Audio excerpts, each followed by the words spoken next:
I'll hand you back to the auditorium. Let's see how it's going.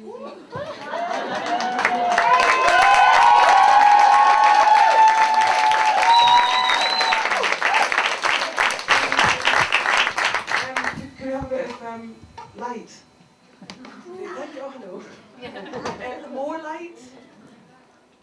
More? More? Any more? Is that it? That's it. That's it. Hello. Okay, well, I hope you enjoyed this lineup of the extraordinary performances.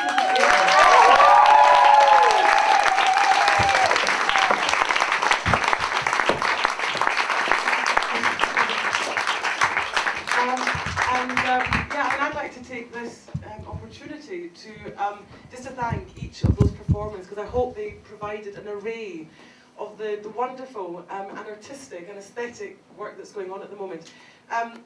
What I would like to do is I've sort of asked a couple of the people on the panel and a couple of people in the audience, and some I haven't actually asked yet, but I will do, just to give any thoughts or any any sort of afterthoughts, perhaps from the performances you've seen, perhaps reflecting on the performances, linking in with some of the topics discussed during the day.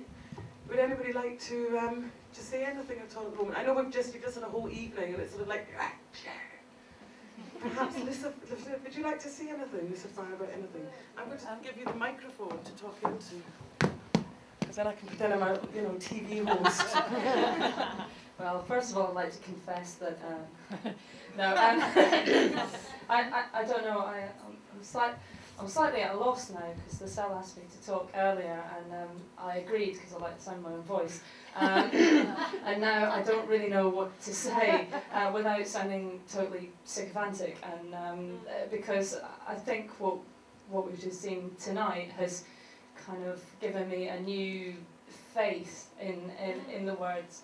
In the words neo-burlesque, I kind of have become a little bit cynical and jaded myself because of the sort of flood of more mainstream acts that we see. And I think, really, I mean, I don't know how experienced everybody in the audience is with the scene of burlesque. I imagine that you're all here for a reason and you all have some kind of experience and preconceptions and so on. But certainly there was a very, very varied programme tonight that's kind of inspired me and given me new hope in the movement, and yeah, I'm really proud to be here, and I think it's been really, really inspiring today. And I'm sorry I don't have anything really insightful or provocative to say, except I was really, really inspired by it, and yeah, well done everybody. Sorry I don't have any more controversial to say.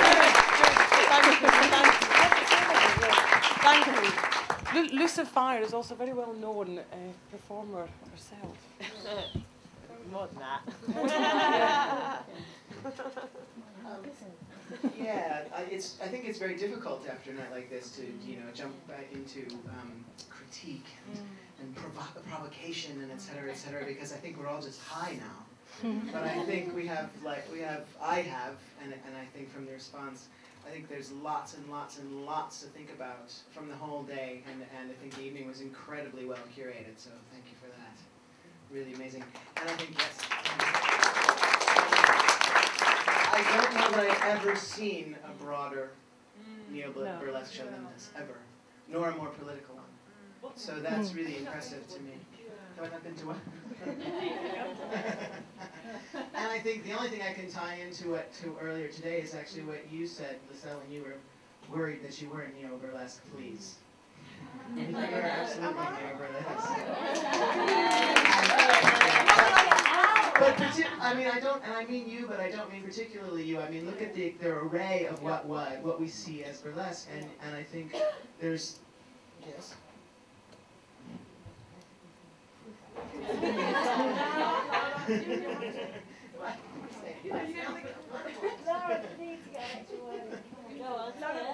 Take the money. Yeah, say it. Stand up to the mic. I'm very shy. But all of us outside, right, we're saying that this trying to politicise burlesque is kind of irrelevant, because I think that someone coming on stage and using their body as the centre of a performance is already political. I and it's already there. So I don't think we need to be adding anyone to me. But and I don't want to start with the big no, it's stage. good, it's good. Can it,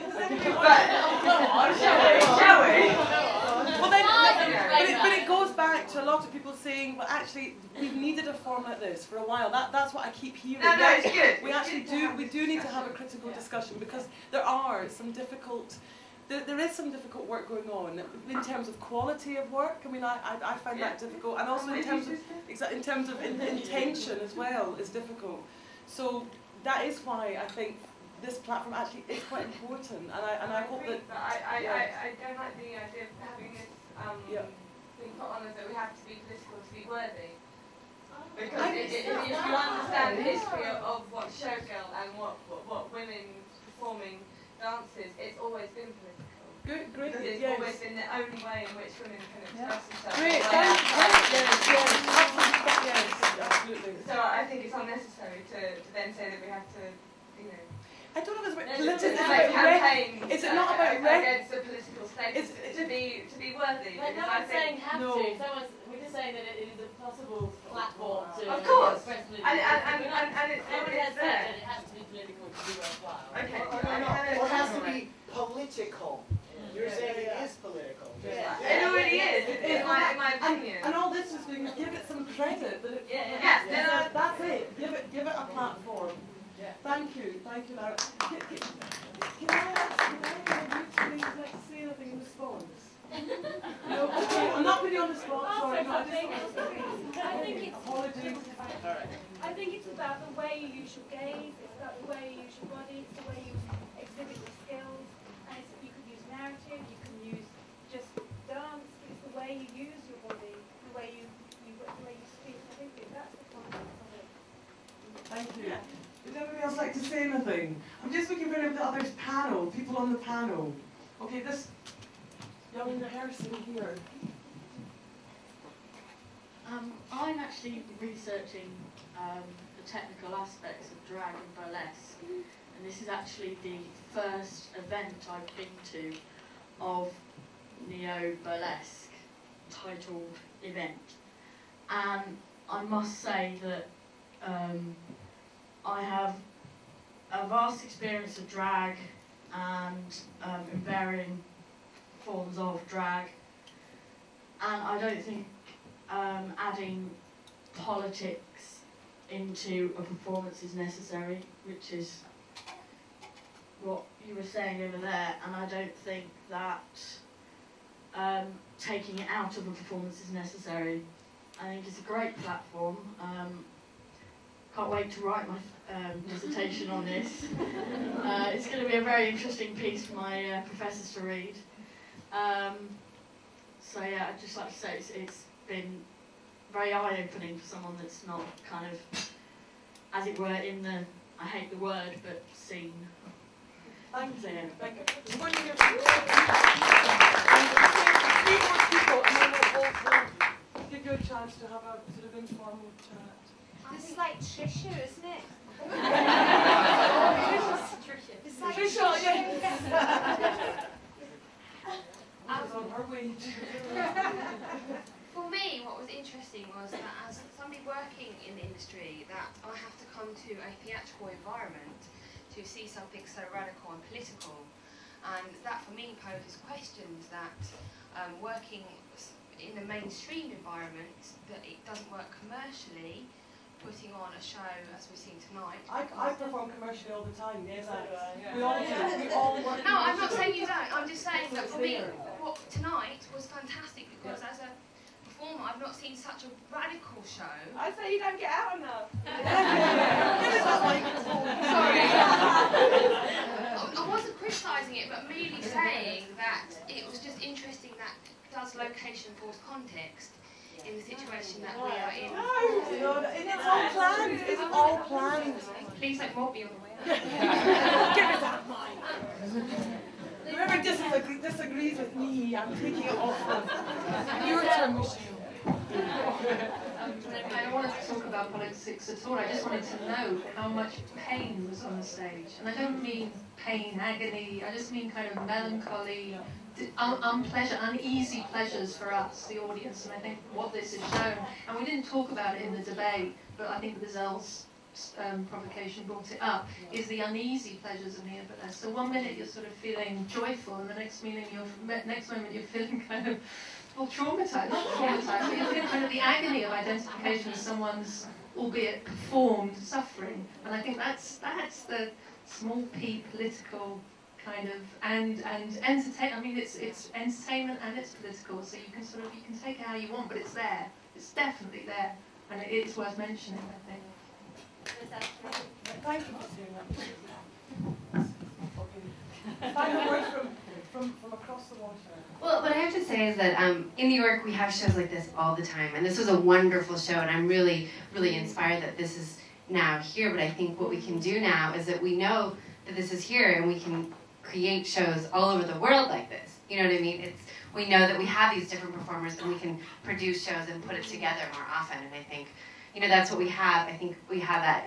I'm in Seattle. It's similar. In New York and in San Francisco. You know, I mean, we see blood all the time. We see, you know what I mean? So we can have it. It's there. Let's do it.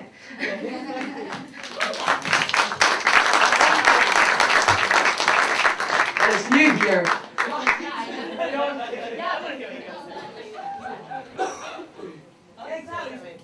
Final words? Why not? Just because I like the sound of my own voice. Just on the subject of pain, I think life is pain, but when you make a show, you throw some glitter on it and turn it into entertainment. But life is pain. Life is joy as well. I mean, the only burlesque piece I still do is my suspension show, where I hang from 6 meat hooks and do a burlesque striptease and fan dance and sing whilst hanging from meat hooks and swing around. And it's actually a very, very... Through the skin in your back. Through the skin in your back. Yeah, through the skin of my back. That's qualified. Yeah, that's and there's a reasonable amount of pain involved in that. But the overriding feedback I get from that show is how euphoric it is, and I think that something that happens with the burlesque is you see a kind of transcendence of pain, and a kind of people dealing with their demons and casting them out there and making fun of them and making them into something that the audience can identify with and come to terms with as well. And it's a very cathartic sort of experience. And I think it's all political, because politics just comes from the Latin root politico, which means of the people. Everything is political. There is nothing that you can do that is not political. What kind of vegetables you buy is political. Everything is political, and sex is political as well. And I think we've seen, you know, even people who think that their work is not political, their work is political, whether they recognise it or not.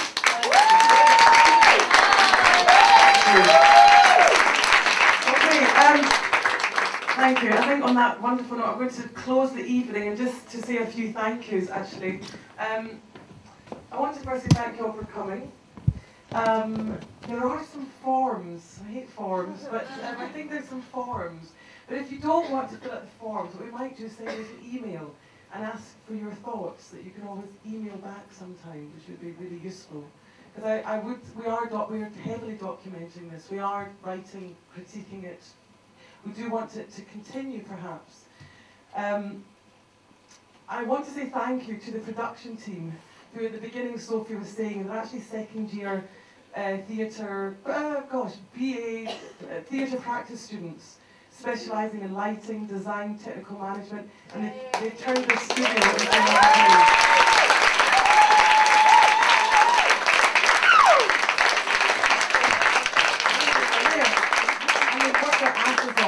unbelievably in the last 48 hours, and I've absolutely enjoyed working with all of you as well. I'd like to thank Gabriella Apicella